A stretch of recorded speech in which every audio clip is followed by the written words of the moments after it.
Welcome to This Explainer. Today, we're diving into something pretty profound.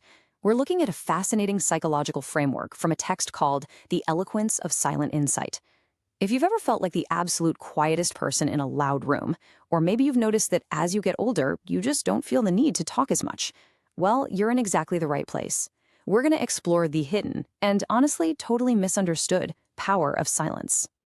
So the text starts with this idea, the more you understand people, just think about your own day-to-day life for a second. We spend so much of our time trying to figure out what makes everyone tick, right? We learn their habits, their emotional triggers, all those little hidden insecurities. And as you really start to get human nature on a granular level, something absolutely fascinating starts to shift in your own behavior. The less you feel the need to talk. It's kind of counterintuitive, isn't it? You'd naturally think that knowing more about people would make you want to jump in and engage more, to share your insights, steer the conversation, or, let's be honest, maybe even show off how much you get it. But this text reveals a totally different reality. The profound shift that comes with deep empathy isn't about talking more. It's actually a move toward profound, deliberate quiet. Which brings us to the big mystery we're unpacking today. Why does deep understanding lead to silence? What exactly is happening in the brain of a highly observant, highly empathetic person that basically acts like an automatic mute button? Keep this question in the back of your mind as we go, because what we'll find is that this silence, it's not a flaw at all, it's a feature. And grasping how this works can completely change how you see yourself or the quiet observant people in your own life. Okay, let's dive into this. Part 1, the inverse rule of talking. Society usually tells us that dominating a conversation is the ultimate sign of authority, right?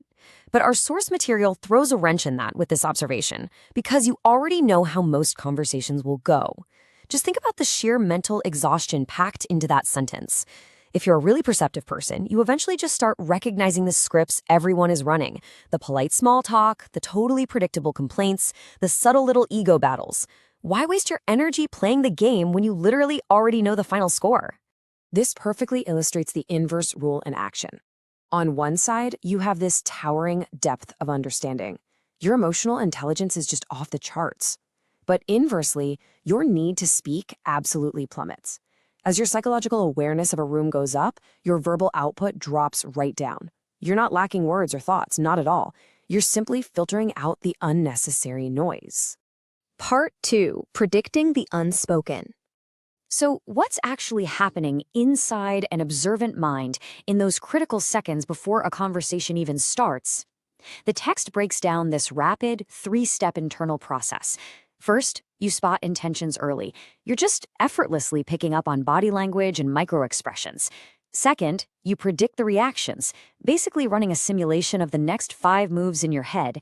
And third, you realize talking is unnecessary, so you opt out.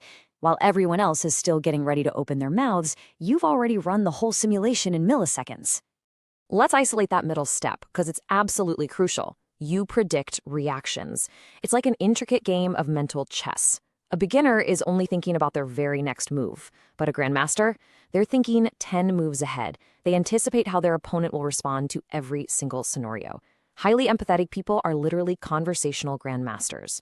You know that if you bring up topic A, person B gets defensive, person C tries to change the subject, and person D just nods along to keep the peace. When you see the board that clearly, you realize the absolute best move is just not to move at all.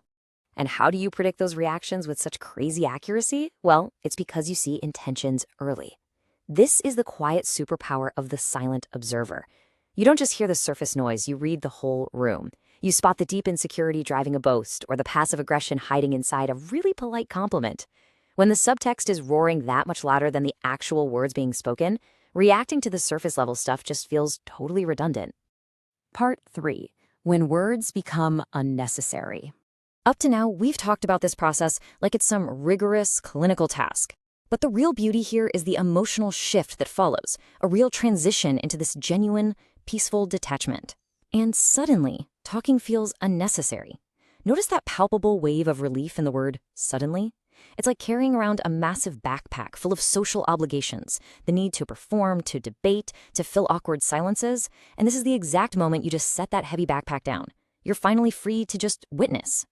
This kind of silence isn't empty, it's densely, packed with understanding because you know the trajectory, because you see the hidden motives, and because you accurately predict the outcome. The physical act of speaking becomes entirely optional. You've simply outgrown the need to say out loud what you already internally understand. Now for the big turning point. Part 4, shyness versus seeing too much. This is where we completely shatter a massive societal misconception. Silence becomes your comfort. In pop psychology, being quiet is almost always labeled as anxiety, right? A nervous hiding place, lack of confidence. But the source material flips that entirely upside down. It transforms silence from a deficit into a deliberate, cozy sanctuary.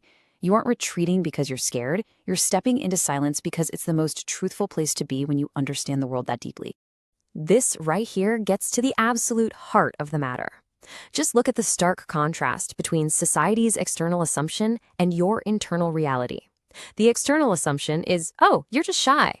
People look at the quiet person in the corner and instantly project weakness onto them. But the internal truth, you see too much. Your silence is not an absence of thought. It's an overabundance of perception. You aren't failing to participate. You're actually actively processing a massive amount of human data. Which brings us to our final phase. Part 5, the power of silence. Based on everything we've looked at today, we really need a new working definition. Silence is no longer a social deficit or some inability to communicate. It is a deliberate choice born from absolute situational awareness. It's the incredible restraint of a mind that has already solved the puzzle, while everyone else in the room is still fumbling around looking for the corner pieces. Let this quote really sink in. It's honestly like a manifesto for the highly observant among us. Not because you're shy, but because you see too much. There is immense weight and gravity in those words. If you've spent your entire life feeling pressured to conform to this extroverted world that values volume over actual value, consider this your permission slip to just let that pressure go. Your depth of vision isn't a social burden. It's a profound gift. And that's why your silence feels powerful. It's not an empty void. It is a fortress of absolute understanding. So the next time you find yourself sitting quietly in the middle of a storm of predictable words and obvious motives, don't question your lack of participation. Ask yourself instead, what are you seeing right now that no one else does?